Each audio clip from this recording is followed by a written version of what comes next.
friends, my name is Victoria and you're watching Plantastics. Today I'm going to be showing you from start to finish how I made my dancing wall. So if you look behind me, I've got this very beautiful inverted living wall here, and I've seen these living walls quite frequently. I've been watching videos for several years.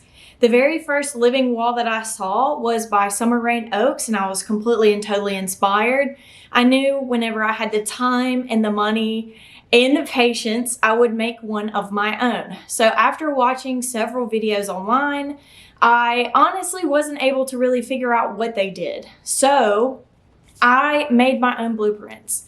And my hope in sharing how I built this is that maybe you're able to build your own, but I'm also hesitant to share this because I'm afraid that a larger creator will take this and the blueprints and, not credit me. So I only ask that if you do build this, you tag me and you credit me, because this took a lot of time and energy for me to build. So before I go into the step-by-step, I just want to share with you the blueprints that I used to make this. I did not find blueprints online. I made my own, and through trial and error and kind of making it, I tweaked it to make it into what I wanted, which was a backdrop for me for my YouTube videos. So it kind of just started like this, and the reason that I wanted to make one, number one, is because they're gorgeous, and number two, because I could easily move all of my plants, because this thing has wheels, whenever I do go to move, because I'm going to be moving across the United States. So anyways, it started off like this, and it was just going to be fencing basically, and just different hooks. So you can see here, the hooks were going to be holding the pots on there, and then I was going to be having different tubes for drainage, and it was going to be going into a gutter system and then going into a reservoir, and then I was going to have a water container. On this next page is where things start to kind of evolve, and this is where I have this gutter system here, which I did end up keeping and I have utilized on this build here. And I also have an individual tube running to each and every pocket. So here is where I started doing logistics on the tubing. So each and every one would have its own tube outlet to it. So I did the math. I found out how many sprayers I needed, because I needed to order all this online because it wasn't available at my local or big box stores. Now, something that's different is this divides. So these two here, there's two separate pumps going to either side. There's an A side and a B side, and not everybody is going from one tube, if that makes sense. So you can see here, there's just one tube snaking back and forth. That built up too much pressure and a lot of my fittings burst loose. This was a very fun experiment because I thought, oh, I just really need to make sure that the fittings are attached more tightly. Well, that wasn't the issue. The issue was there was too much pressure. So that's why we split into two.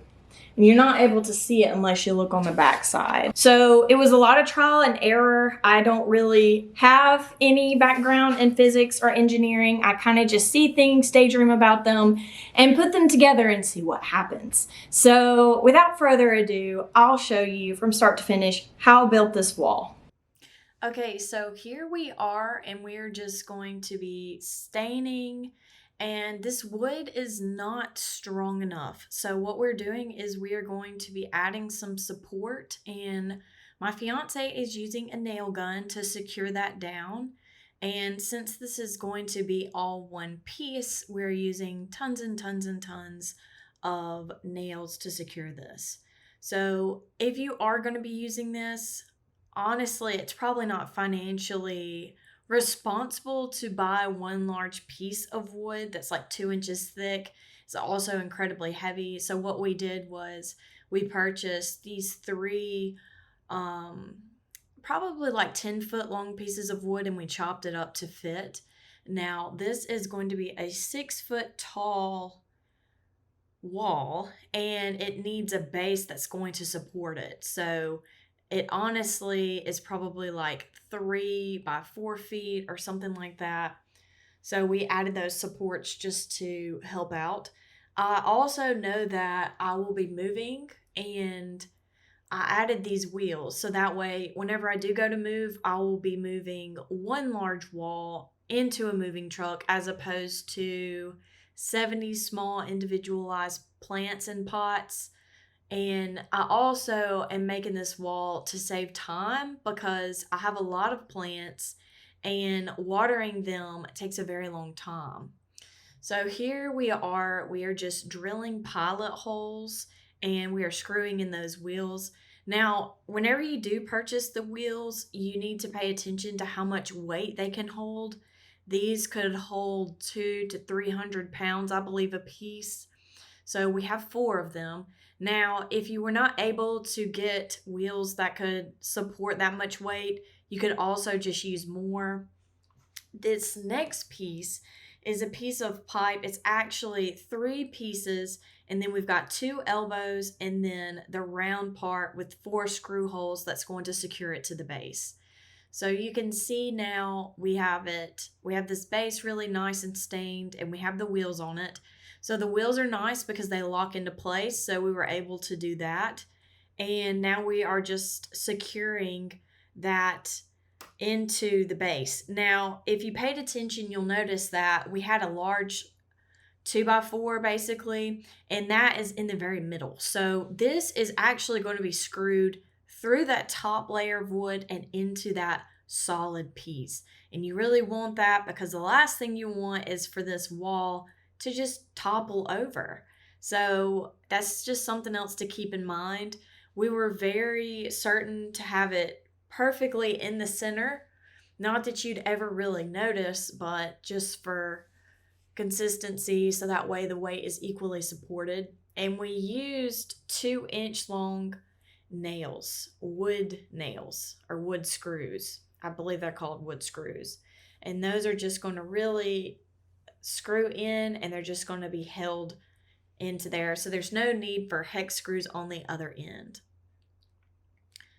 So once we have done that, what we're going to do is we are going to cover all this up. So this is all steel and galvanized steel, but I'm still going to layer on 2 coats of black spray paint just to prevent rusting, since this will be in water or in contact with water a fair amount of the time.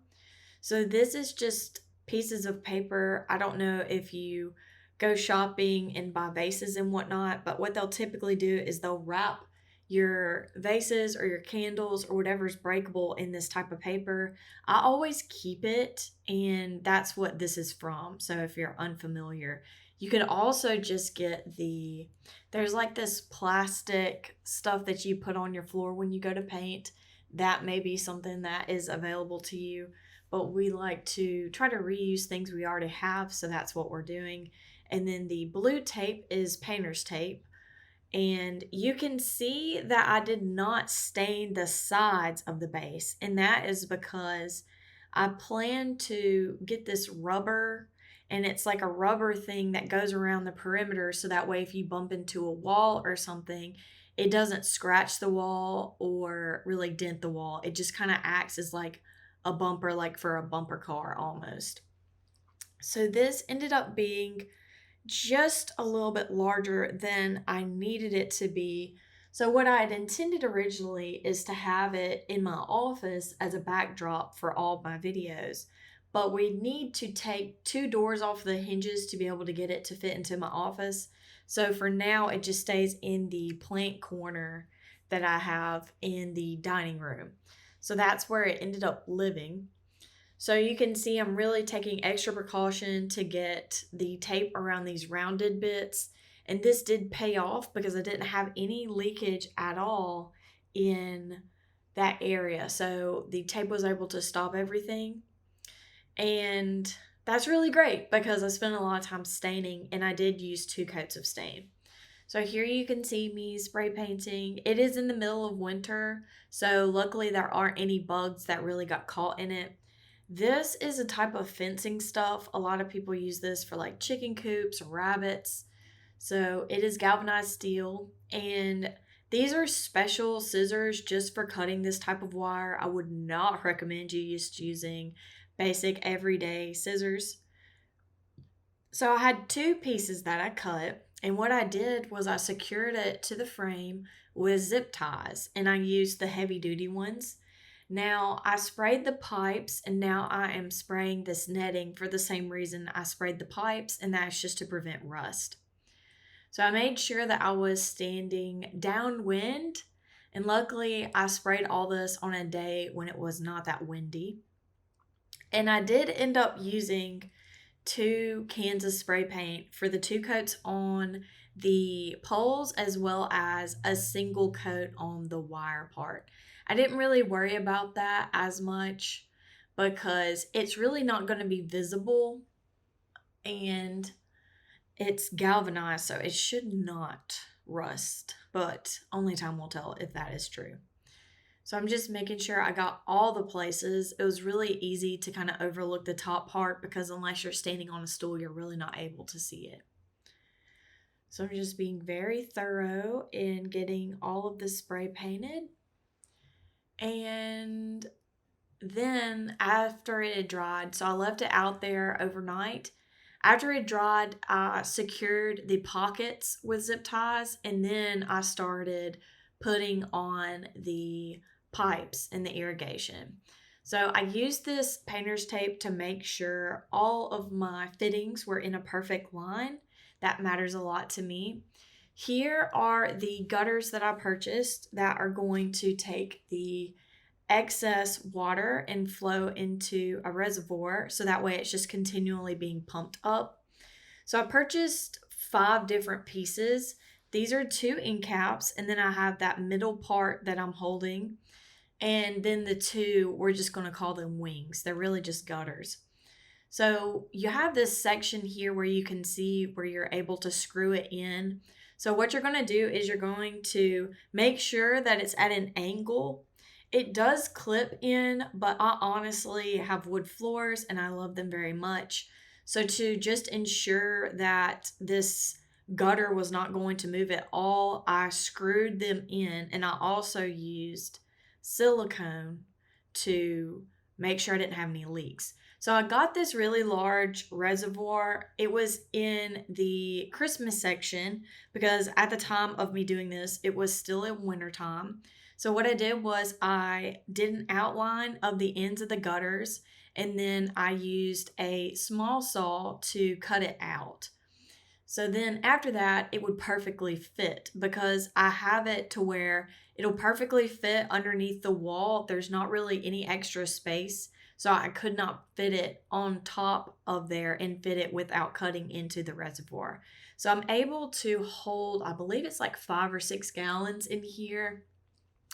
And I have to constantly refill it as I'm watering because the plants soak up the water. So I've really screwed it into place, and I'm just making sure that everything is really tightly together before I screw it into place. Now with these, I didn't bother with drilling pilot holes because I've done this before, and you can kind of just use the screws to screw and drill in without doing that, but you might want to do that if you're afraid of it cracking. I did not have any cracking, so I didn't really worry about it. And you may be concerned that where these screws are, it's going to leak.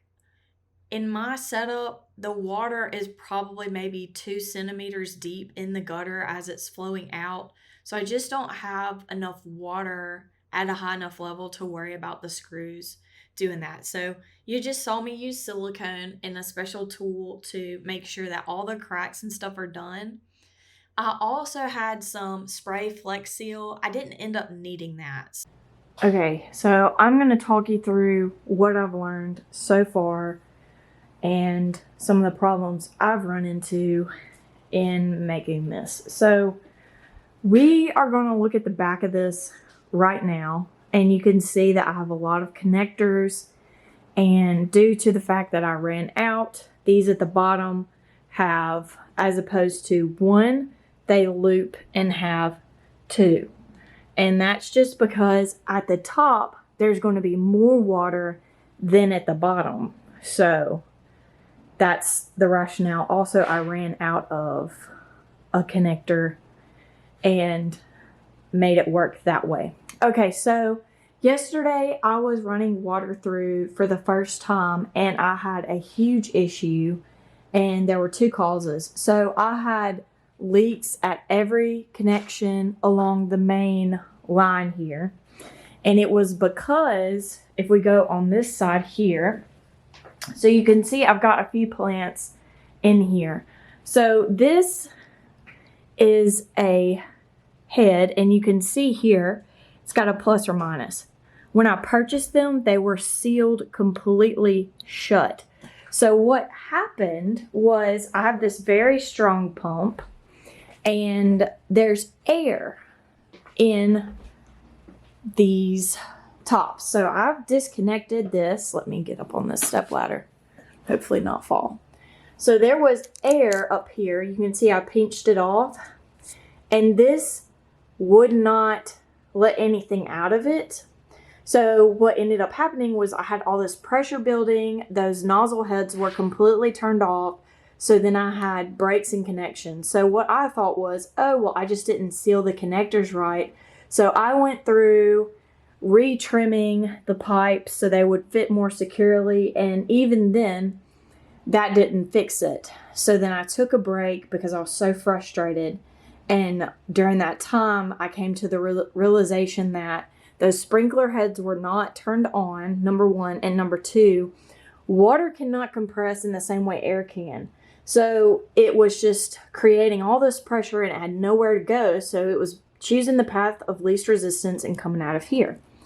Now, that I've said that, there are a lot of connectors here. And each and every single one of them has an outlet that's going to water a plant. Well, I want equal distribution of water. So what I'm going to do is, instead of having everything loop only on one side, I'm also going to unzip these. If you can see them, I'm going to unzip these and run a line as well on this side. I'm going to have a very powerful pump down here, and it's going to have a splitter.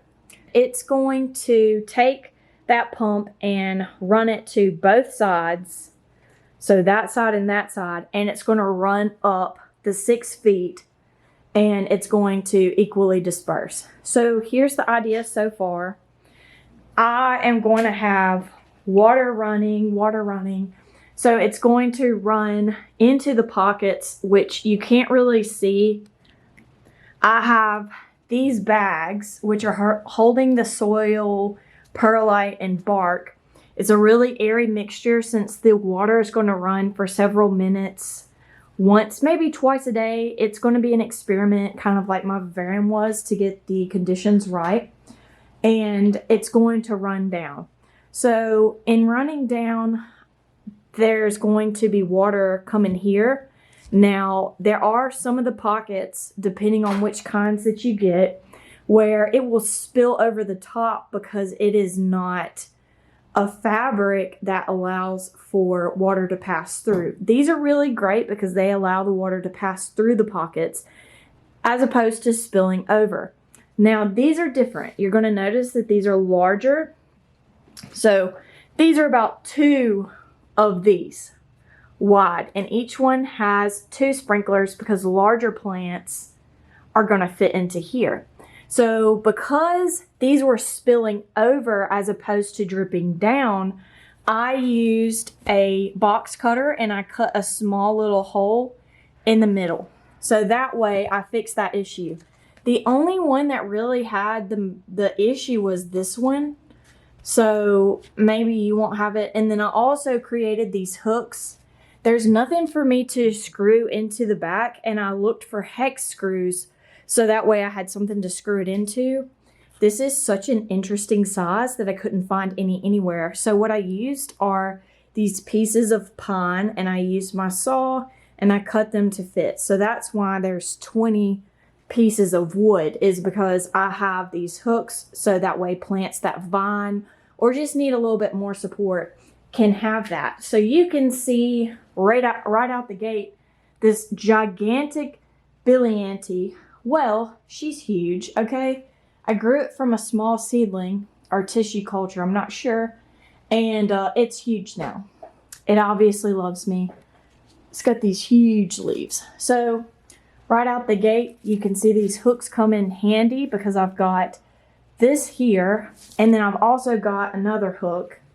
And they're nice because they're black, so they blend in. You can see one's there, they're evenly spaced. So I've got this Billy Ante secured.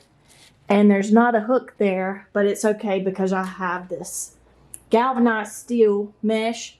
So I was able to loop it through this material and secure it that way. So I'm going to do that so you can kind of understand, hopefully, what issues I've run into so far. So what I did was I had it outside and I had a giant tarp over it and I was just running it. Now at the very bottom we have a gutter, and this is at an angle so the water will always go down. Now I'm going to create a filtration system right here so that way the pumps can be drawing water in without putting debris or other things in here.